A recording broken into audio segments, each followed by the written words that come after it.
Good morning and welcome to Oneflow's year-end update of 2025. My name is Nathalie Hjelve. I'm the CFO at Oneflow. Unfortunately, Anders Hamnes, our CEO, could not join us today, so I will walk you through this presentation. I also wanna encourage you to use the Q&A function in Zoom and not the chat. So if you have any questions, please use the Q&A function and we will have a Q&A section at the end of the presentation. So some highlights of 2025. We closed our ARR at 183.1 million by the end of 2025. We also released our press release of the ARR for Jan. We closed Jan at 186.4 million. 2025 was a tough year from a currency perspective. We actually had a currency headwind in 2025 of -5.6 million. And in January, we had a currency headwind of -1.3. We continue to grow our ARR. We actually had a growth of 19% in ARR if we exclude the currency effect, quite strong growth. Looking at our net new ARR, we closed at 3.4 million, a little bit below our expectation. I will walk you through that in the upcoming slides. Our ARR per full-time employee grew 46% from a year-over-year perspective, closing at 1.2 million by the end of 2025. Our net and gross retention is still a bit under pressure. The net retention closed at 96% and the gross retention at 86%. We have continued in Q4 to deliver a positive EBITDA margin, closing EBITDA at 16%, and also made significant improvements on our EBIT margin, closing at -11%. I also want to take this opportunity to do a little short presentation of what Oneflow do to our new participants. Oneflow is a contract lifecycle management platform. We help all companies within all departments in the company with their contract management. Every department from sales, HR, procurement, finance, all departments within that company, Oneflow can help with their contract management, handling the contract management. Starting off, of course, with the pre-signs functionalities, create templates, collaboration, real-time collaboration and negotiations. Moving on to, of course, the signing part, but also the most important part or critical part is, of course, the post-sign, the life cycle management of a contract. Storing, managing the contracts, analyzing, getting real-time insights on business performances, and so much more. And of course, we have the AI functionalities. We've invested quite a lot in AI, both in pre and post-sign, enhancing the functionalities we already have with even deeper knowledge and deeper insights on the contract data points. We also have quite strong integration, enabling Oneflow to be integrated to other business systems, and this, of course, enables an efficiency within our customers in their whole contract management performance.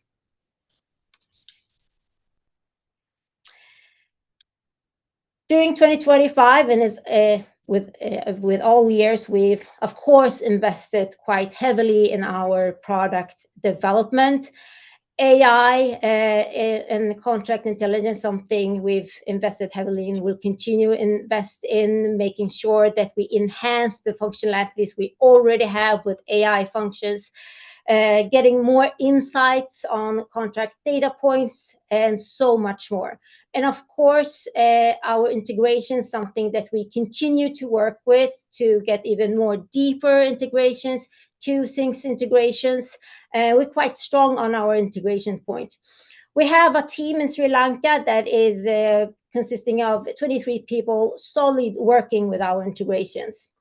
So quite strong functionalities and in feature enhancements have been done during 2025. Of course, the lifecycle functionalities, such as personal time zones, data format setting for global teams, enhancing and supporting our global companies. This is, of course, something that will also enhance the growth that we have, especially in our global markets, such as the US market expansion. So we do a lot of investment in enhancing our product, and these enhancements you will be able to see when you use our platform, but this is something that we will continue to work with, of course, going forward.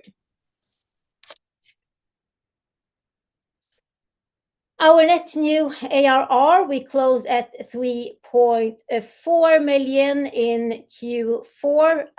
If we look at the net new ARR, we had a really strong new ARR during the quarter. Expansion have been on a quite average level, so to say. However, what hit us in the last quarter is churn. Churn had been a bit challenging, especially when we look at the churn, look at the downgrade portion of the churn. We know the market segments are quite tough today and the last years, especially. And we see that when looking at our churn numbers, a lot of downgrades, of course, coming from customers that are struggling today, but also some churn from our smaller customers that are struggling due to the current market environment. What we've also have done that I want to highlight is that we actually also closed approximately 7 million in signed contract that will be recognized as ARR in the upcoming quarters. So quite strong new ARR numbers in Q4, and 6.9 of them will be recognized as ARR in the upcoming quarters.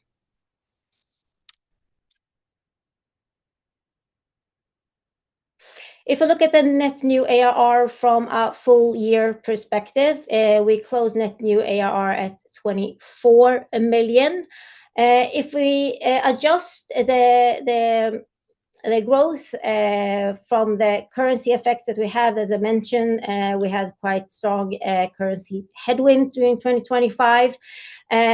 Adjusted for that, we would have a declining ARR growth of net new ARR of 21% compared to 2024. As mentioned, churn and expansion is still a bit challenging during the current market environment. However, Oneflow is now, what we prioritize right now is to steer Oneflow towards profitability. We are looking at making sure that we work in the most efficient way and have long-term resistance. And once we reach the profitability goal, we will again accelerate the ARR growth and accelerate the growth. So right now, the focus is to steer Oneflow towards profitability.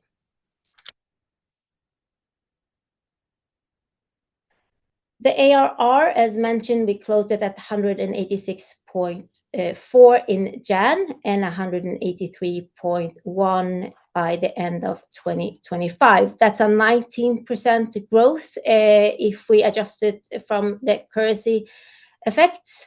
Our long-term financial goal is to reach an ARR above 30%. We still believe we're going to do that on a long-term perspective. But as I mentioned, our focus right now is to steer Oneflow towards profitability. once we reach that milestone, we will shift the focus and accelerate growth again. So we still believe that we will reach an ARR growth above 30% from a long-term perspective. So how will we increase the ARR growth? Of course, we will always continue to develop our product, make sure that we develop the features, functionalities that we have. But we also do believe that the market segments will improve. That's a hard one to make bets on. But of course, once the market segment improves, our ARR will also improve.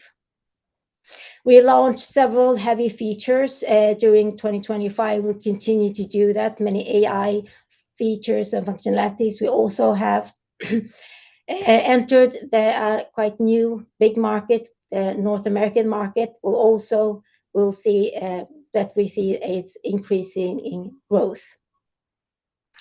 Package and pricing, of course, something that we look at, increasing our ARPA, adding more value to our customers, and so on.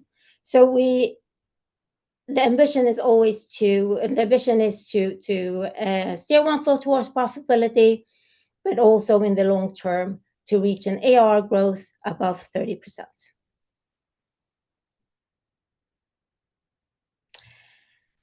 We made a 40% improvement when we look at the ARR per FTE, closing at 1.2 million by the end of the quarter. So why is this KPI important? If you look at Oneflow, almost all our revenue is recurring revenue. 98% of our revenue is recurring, and we have quite strong gross margin, ending up at 93% by the end of the quarter. So basically, the highest cost that we have is salary and employee. So this KPI, ARR per FTE, is a really good metric to look at, to give quite good indications on our progress towards profitability.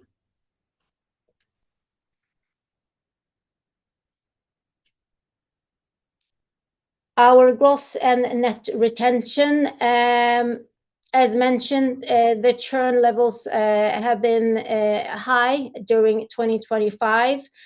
We've had a quite stabilized gross and net retention the last 3 quarters, closing the year with a net retention of 96% and a gross retention of 86%. Again, with increase in ARR, with enhancement that we do with our product, the underlying market fundamentals, all of these changes in directions that we are working towards will also improve our gross and net retention.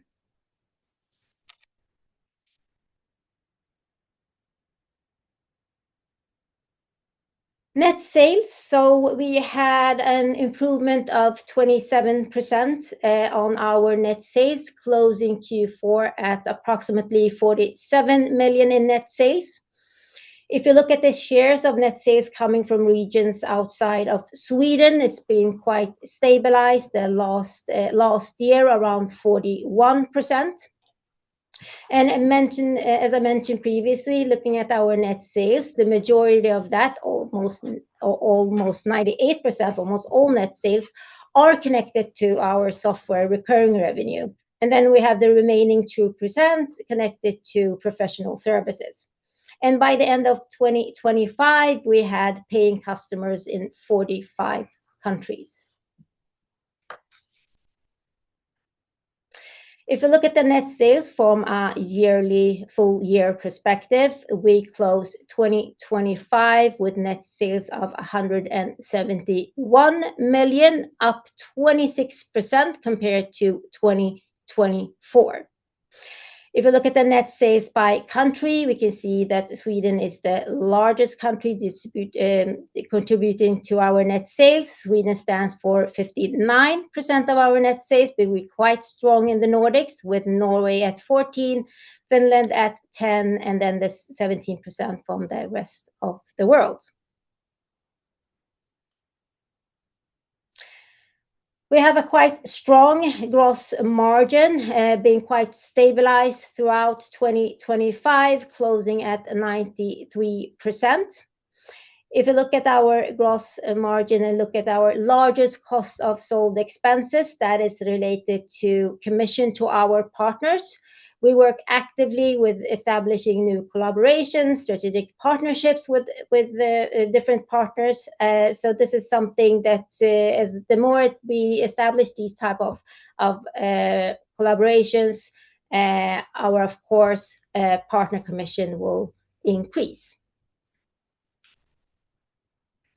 But we do believe that the gross margin will continue to be quite high going forward, and as mentioned, being quite stabilized during 2025, around 93%.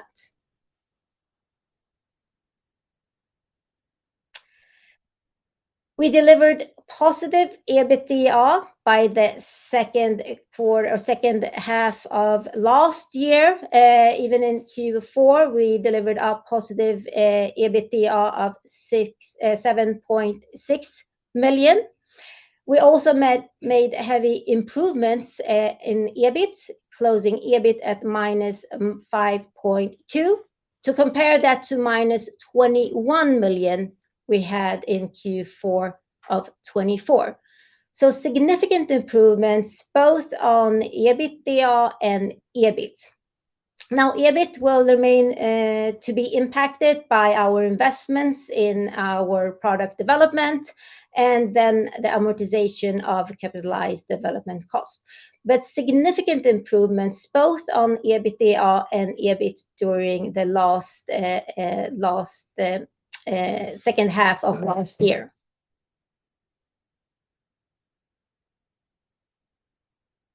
We also had, of course, then positive EBITDA margin, closing at 16% by the end of 2025. Also significant improvements on EBIT, closing at -11% by the end of 2025. As you can see, we have made improvements both on EBIT and EBITDA. So during the year, we have also worked quite heavily on making efficiency, making the organization more efficient, improving the efficiency, and improving the performance in the company. We have stabilized our cost base, and that in combination with us continue to grow in revenue, have resulted in us reducing our losses and actually switching over to a positive EBITDA margin by the end of the year. If you look at EBIT and EBITDA from a full year perspective, we closed EBITDA at -2.4 million in 2025, and we closed EBIT at -15.4 million. We are there almost on a break-even level when looking at the EBITDA margin, closing at -1% for the full year and closing EBIT margin at -13%. If you compare this to 2024, you can see the significant improvement we have done with both the EBIT and EBITDA margin. We have truly reduced our losses, and again, as mentioned, our main focus right now is to steer Oneflow towards profitability. That's the main focus right now, and that will be done without impacting the product development. We will still continue to invest in our product always.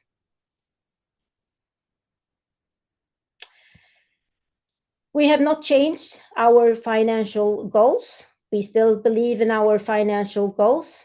We believe in an ARR growth above 30% and to reach profitability with current fundings.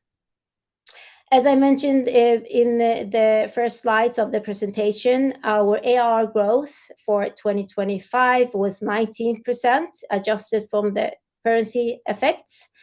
But as mentioned, we have the main focus right now to steer Oneflow towards profitability. Once we have reached that, we will accelerate the growth again. So from a long-term perspective, we do believe that we're going to reach an ARR growth above 30%.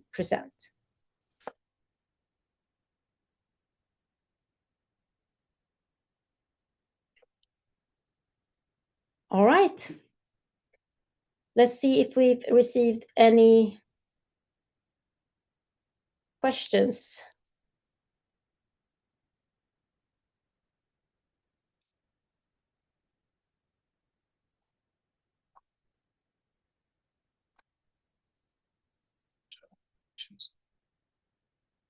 All right.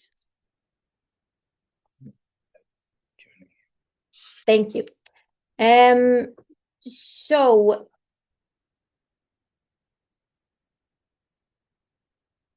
So looking at the cash flow, can you tell us more about the belief of reaching profitability with current fundings? Of course. So basically, as mentioned, during 2025, and this is something that we will continue to work with, is to work the most efficient way possible to enhance our performance. So that is done, of course, in combination with us stabilizing the cost base and looking at the growth and the growth potential that we have. We do believe that we're going to reach profitability with current fundings. This is something that we evaluate on a daily basis, of course. Things can, of course, happen in the market. The market segments are hard to estimate how they will look in the upcoming quarters, but looking at our organization and the way that our organization is structured and the performance that we have and the feature and the functions and the product that we deliver to our customers, we do believe that we're going to reach profitability with our current funders. This is something that we truly believe in, and we are looking into that in on a daily perspective to make sure that we can reach profitability with current funders. And the most important thing, again, for Oneflow, a mantra that we have is to do more with less. We have a quite talented team here at Oneflow, a really high-performing team, and that is something that we believe in, and that's also why we have not changed our long-term financial goals. All right, let's see if we have any. All right, I think that was it for questions. Thank you all for joining this presentation. I want to wish you all a happy weekend. It's still snowing here in Stockholm. So please go out and enjoy the snow and enjoy your weekends. Thank you so much for joining.